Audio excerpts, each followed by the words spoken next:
Electronics വിപണിയിൽ വലിയ വിലവർധന ഉണ്ടായി. നമ്മൾ കഴിഞ്ഞ ദിവസം റിപ്പോർട്ടുകളൊക്കെ കണ്ടതാണ്. ലാപ്ടോപ്പുകൾക്ക് മിക്ക മോഡലുകൾക്കും വില 75% വരെ കൂടിയിട്ടുണ്ട്. ഐപാഡുകളും മാക്ബുക്കുകളും അതുപോലെ മാക് മിനിയും അടക്കം ഉൽപ്പന്നങ്ങൾക്കൊക്കെ ആപ്പിൾ കുത്തനെ വില കൂട്ടിയിട്ടുണ്ട്. 20% വിലക്കയറ്റമാണ് ഉണ്ടായിരിക്കുന്നത്. മൊബൈൽ ഫോണ്, ലാപ്ടോപ്പ് രംഗത്ത് വില താഴെ ഇറങ്ങാൻ ഇനിയിപ്പോൾ എത്ര സമയമെടുക്കും? അതും എല്ലാവരും ടെക്കുകളൊക്കെ തന്നെ നോക്കുന്ന ഒരു കാര്യമാണ്.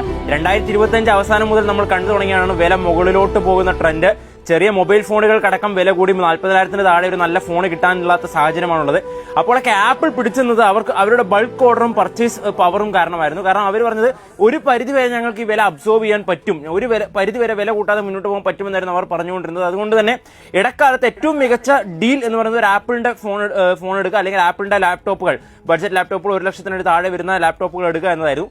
ഇപ്പോൾ ഇനി എന്തായാലും അതും മാറുകയാണ്. വീണ്ടും എല്ലാത്തിനും വില കൂടി 10,000, 20,000, 30,000 എന്നിങ്ങനെ ക്രമാനുഗതമായി എല്ലാ മോഡലുകൾക്കും വില കൂടുന്നു. ബേസ് മോഡലിന് തന്നെ 10,000 രൂപ ഐപാഡിനടക്കം വില കൂടുന്ന സാഹചര്യമാണ്. 35,000 ഉണ്ടായതിനൊക്കെ ഒറ്റയടിക്കാണ് 50,000-ലേക്കും 60,000-ലേക്കും ഒക്കെ വില കൂടിയിരിക്കുന്നത്. കാരണം ബിൽ ഓഫ് കോമ്പണൻസിന്റെ പ്രൈസ് അത്രയും കൂടിയിട്ടുണ്ട്. DRAM, NAND മെമ്മറി ചിപ്പുകളുടെ വിലയിൽ അതിഭീകരമായ വിലക്കയറ്റമാണ് AI കാരണമുണ്ടായത്. ഡാറ്റാ സെന്ററുകൾ കൂണുപോലെ മുളച്ചു പൊന്നുമ്പോൾ അവയിലൊക്കെ AI ട്രെയിനിങ്ങിന് വേണ്ടി ഡാറ്റാ സെന്റർ ഉണ്ടാക്കുമ്പോൾ അതിന് കൂടുതൽ ചിപ്പുകൾ ആവശ്യമായി വരുന്നു.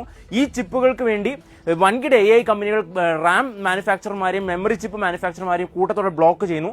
മൈക്രോൺ അവരുടെ ജനപ്രിയമായ ക്രൂഷ്യൽ എന്ന ബ്രാൻഡ് തന്നെ നിർത്തി കൺസ്യൂമർ രംഗത്തേക്കുള്ളത്. അതുപോലെ SK ഹൈനിക്സിനും സാംസങ്ങിനും വലിയ ഷോർട്ടേജാണ് വരുന്നത്. അവർക്ക് ഡിമാൻഡിനനുസരിച്ച് സപ്ലൈ മെയിൻറ്റെയിൻ ചെയ്യാൻ പറ്റില്ല. സാംസങ്ങിന് സ്വന്തം സ്മാർട്ട് ഫോൺ ഡിവിഷന് പോലും ആവശ്യത്തിന് ചിപ്പുകൾ സപ്ലൈ ചെയ്യാൻ പറ്റുന്നില്ല എന്നാണ് പറയുന്നത്. കാരണം അത്രയും ഡിമാൻഡ് AI രംഗത്ത് NVIDIAക്കും മറ്റും അവർ വഴിതിരിച്ചു പിടിക്കുകയാണ് അവർ നിർമ്മിക്കുന്ന ചിപ്പുകൾ മുഴുവനായിട്ട്. ചൈനീസ് കമ്പനികൾ 2 കാര്യമായി ഉൽപ്പാദനം കൂട്ടി ഈ രംഗത്തേക്ക് ഒരു വൻ ബ്രേക്ക് ത്രൂ നടത്താൻ ശ്രമിക്കുന്നുണ്ടെങ്കിലും ആ ബ്രേക്ക് ത്രൂ നടക്കണമെങ്കിൽ തന്നെ 1 വർഷമെങ്കിലും മിനിമം നമുക്ക് അവർക്ക് സമയം കൊടുക്കണം.